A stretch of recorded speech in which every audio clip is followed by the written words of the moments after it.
Hi, for our seminar today, we will be focusing on an article written by Carrie Jewett titled Multimodality and Literacy in School Classrooms. We are excited to share some key points and issues with you all today.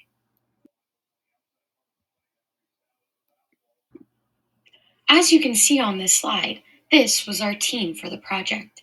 In the next few slides, you will have an opportunity to meet each and every one of them.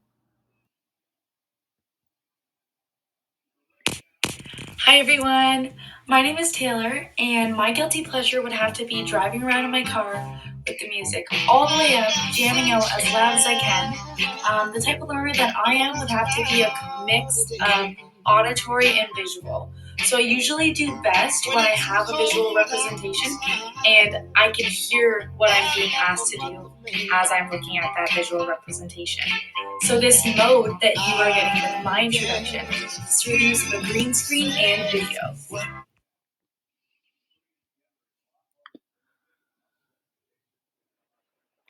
Hi everyone, my name is Serena and I'm 22 years old. My pronouns are she, her. This is my intro. I'm doing a draw one. So, my guilty pleasures are definitely French fries. I am kind of addicted to them and I will eat them to replace anything. I also love romance movies, no matter how cheesy they are. The best way I learn is a visual learner and a hands on or kinesthetic learner. I find that when I can see something and do it, or watch something and do it, then I learn the best. So that's the kind of learner that I am. And this was my drawing presentation introduction in a multimodal way. This mode is visual.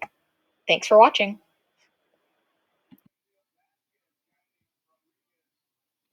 Hi everyone, my name is Darby McManus and I'm going to be telling you a little bit about myself through my Bitmoji.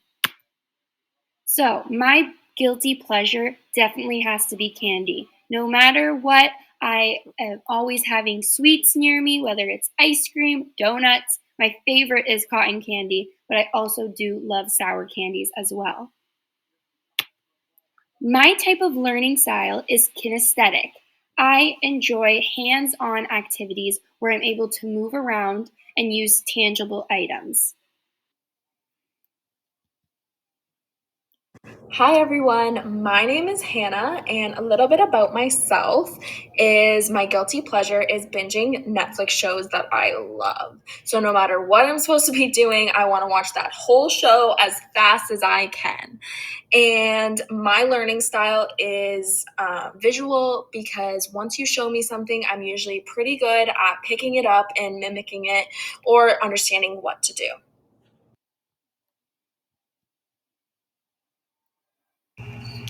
Hi guys, it's Tio here. My guilty pleasure has to be retail therapy. Not the best for my bank account, but it does work, so I'm going to keep doing it. And then the best way I learn has to be tactile. I love being hands-on, and everything I'm learning, I need to learn by doing. And yeah, I hope you enjoyed getting to know me, and I hope you enjoy our presentation even more. Bye! Hi guys, it's Historically, literacy attended to the visuals of scripts and symbols. This meant that the focus of literacy was to teach students the phonics and syntax of words, and the meanings of letters as symbols. This is also referred to as the three R's: reading, writing, and arithmetic. With the development of new literacy studies, also now referred to as NLS from here on out, literacy learning experiences encompassed critical literacy, discourse studies, gender studies, genre studies, critical cultural studies, and more. NLS attempted to change the way people experience literacy on a day-to-day basis. This shifted the focus away from literacy being only a skill that was acquired in school and enabled the practice of literacy in social structures. An example of this would be when teaching a grade 2 literacy lesson on traditions and multicultural practices. This could be done by using a critical literacy text on specific cultures related to the students in the class. Then representing them on a physical quilt of squares students can make together or alone. This is an actual example that we used in third year during our assessment and evaluation, and we created a quilt full of cultures. The move from the dominant media of textbooks towards the dominant media of the screen is a quote from the text that we thought was really important. It spoke on how students are no longer only reading books in hard copy. They have virtual textbooks, novels, and the classroom. A personal example is in high school when participating in reading buddies, it was actually done through a screen. I was teaching kindergartners how to read on an iPad instead of with physical books. The next point from this article that we're going to be discussing with you is the use of multiple literacies and multimodality. When discussing multimodality, we can gain meaning through a variety of different sources, some of which include gestures, body position, gazes, sounds, music, and much more. All of these are referred to as modes or organized sets of semiotic resources we can use for meaning making. Another important key part we found in this article regarding multimodality was the idea that people are not blank slates.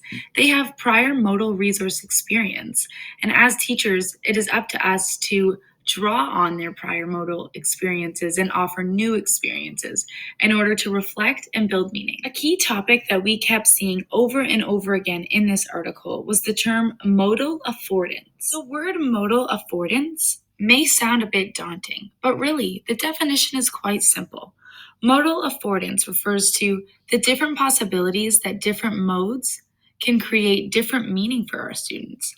For example, if a student reads a book and gets a final conception of what the book was about, they may watch a movie about the book and think that it was a completely different ending and outcome.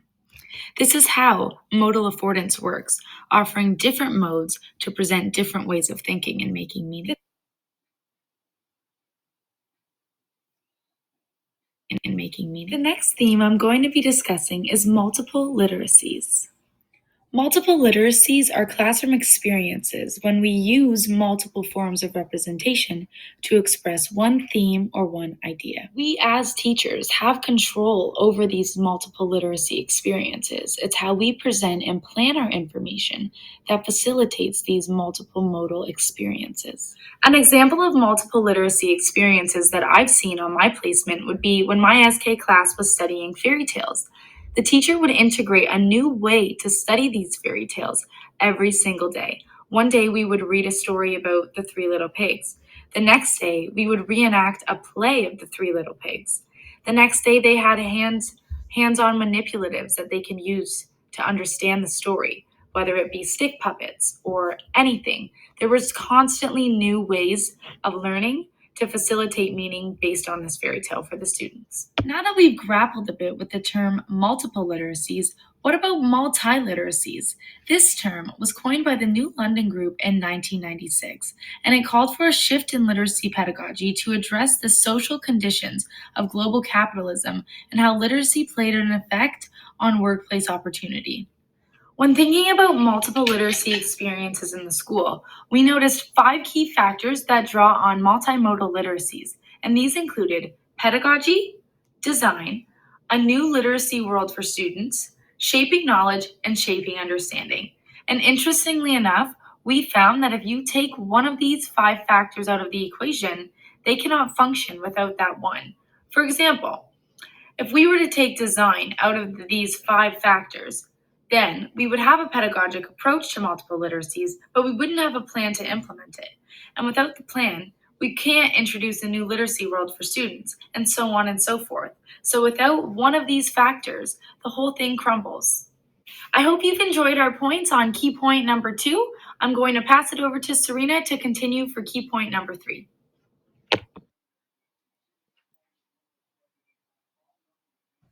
The 4 factors key to pedagogic models are situated practice, overt instruction, critical framing, and transformed practice. For example, we have situated practice, which is taking learners' experiences and prior knowledge as a starting point for learning. We are then connecting lessons to their everyday life experiences. Our example is the KWL chart. We ask the students what they know about a topic or lesson, then what they wonder about the topic or lesson, and lastly, after completion, we go back and look at what have they learned or taken away from the topic or lesson. Next, we have overt instruction. This is where students are taught meta languages for design, meaning that teachers are breaking down the syntax and sentence structures to make meaning for students.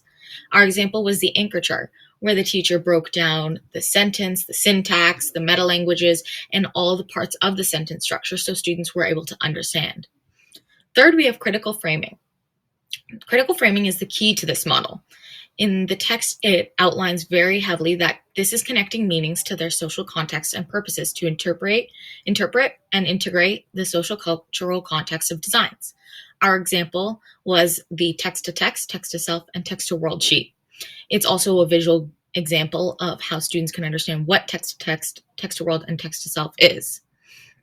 Lastly, we have transformed practice. This is the way that students can take their learned knowledge on a subject area and transform it to make it into a recontextualized context. It's a versatile understanding across subject areas, or how we've understood it in Teachers College is cross-curricular work. For example, giving students a prompt on a lesson topic and asking them to create a dance that teaches others about the topic. This is similar to our first year BEd dance class when we would take math, literacy, or another topic such as science and create a whole dance around a lesson that we would teach our kids or have our kids teach us. This is still a dance and this is still an art, but it's also incorporating what they've learned from science.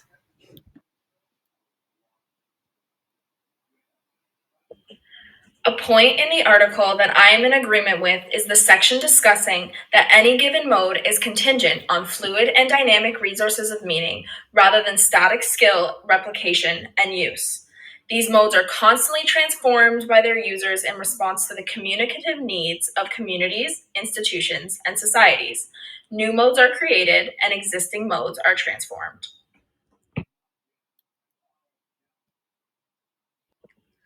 Multimodality is an important section in this article where the statement is found.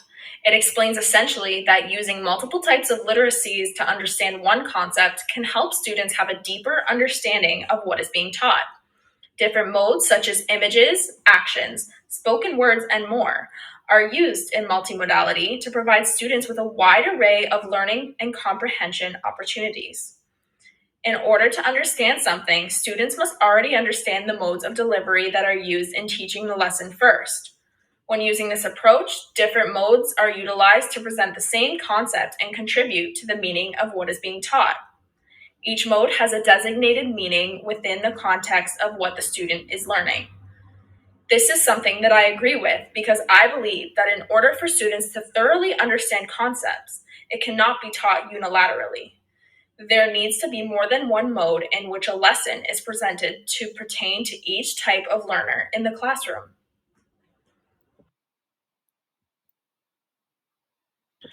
A lesson that I taught using the multimodal approach started with the reading of the book Sneezy the Snowman. We read this book as a class and discussed what the book was about, what we liked, and what we didn't like. Then, the students had to utilize their artistic skills and build Sneezy the Snowman out of paper and different materials and dress him up and use their imagination to give Sneezy what he needs to keep him from melting in the story. Then we watched a video about Sneezy the Snowman where the kids could see him come to life and later were given the opportunity to share and discuss what they gave to Sneezy.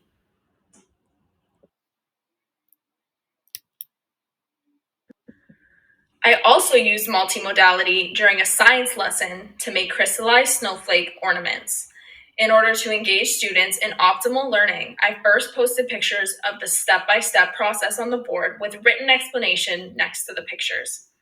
I verbally explained the process and brainstormed ideas as to why the Borax cleaning product would react with the pipe cleaner and boiling water in order to make crystallized ornaments. After this class discussion, I presented a how-to video of the process. Once this was completed, we set up the experiment together. The process took a while to complete, so as the day went on, I had students write about their observations, draw and paint their observations, and more. In both experience, once the final product was observed by the students, so many different modes of learning were made as contributors to their understanding of the process and the outcome.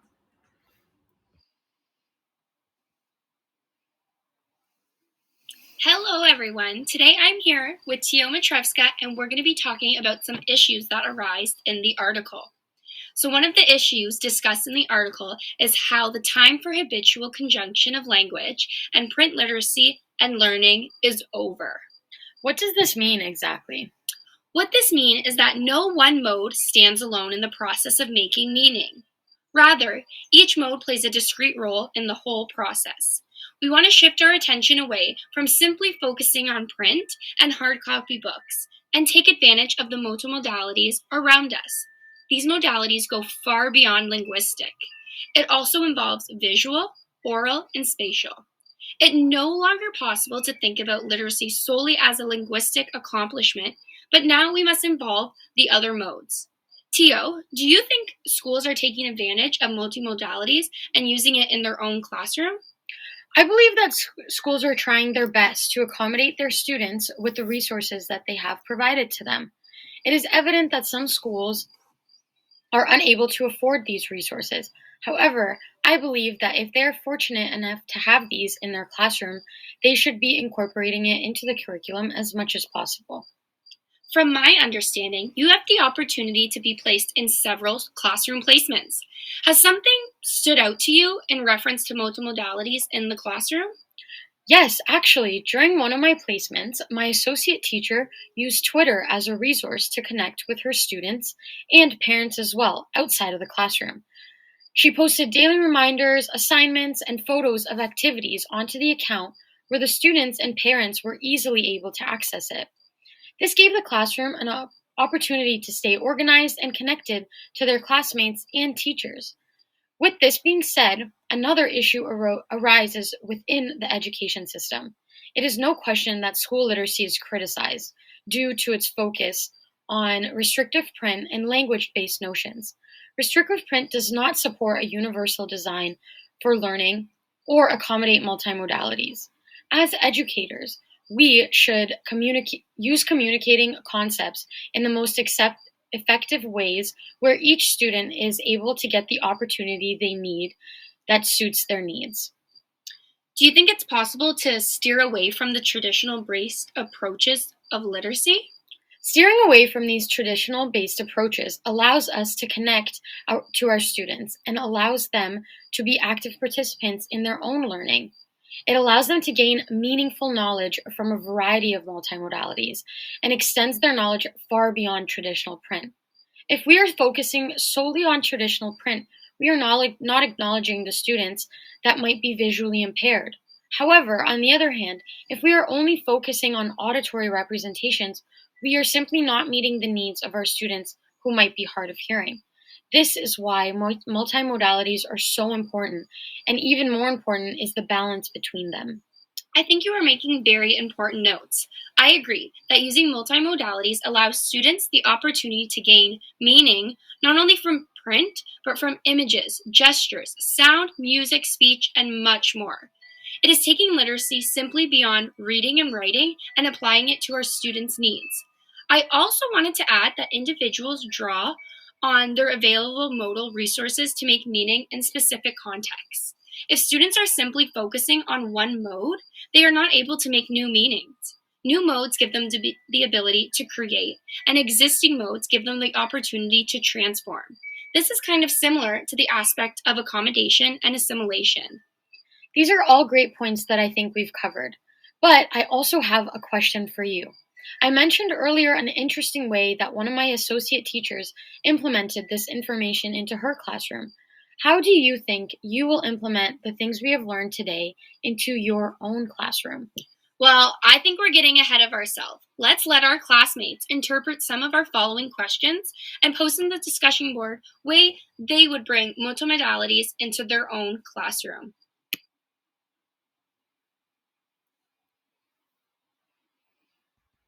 We have formulated 3 discussion questions for you to think about after viewing our presentation. As a group, we encourage you to reflect on prior experiences and offer any valuable insight you can in regard to our questions. Number 1, how will you implement multimodalities in your future classroom? Number 2, how do you think a multiple literacies approach challenges the current organization of traditional schooling? And number 3, in your opinion, how does multimodal instruction facilitate a better student learning experience? This concludes our presentation on multimodality and literacy in the school classrooms. Thank you so much for watching, and feel free to reach out if you have any questions.